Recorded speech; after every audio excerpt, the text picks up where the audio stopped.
ľudskom organizme teda nachádzame 28 typov kolagénu, ale až 90% celého nášho kolagénu predstavuje kolagén typu rímska 1.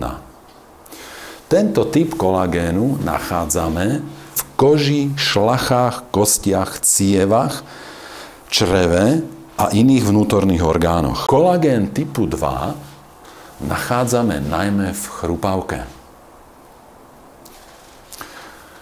Kolagén typu 4 predstavuje štruktúru, na ktorú sa pripínajú bunky našich sliznic v čreve, v dýchacích cestách a podobne.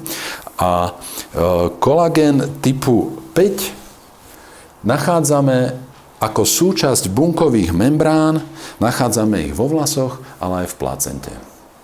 Ľudský organizmus potrebuje všetky typy kolagénu, pretože existujú rôzne vrodené poruchy tvorby kolagénu a existuje napríklad veľmi, síce zriedkavý, ale veľmi dramatický stav, keď v organizme nenastáva tvorba jedného v podstate bezvýznamného typu kolagénu, ktorý ho v celej štruktúre ľudského kolagénu nachádzame veľmi maličko.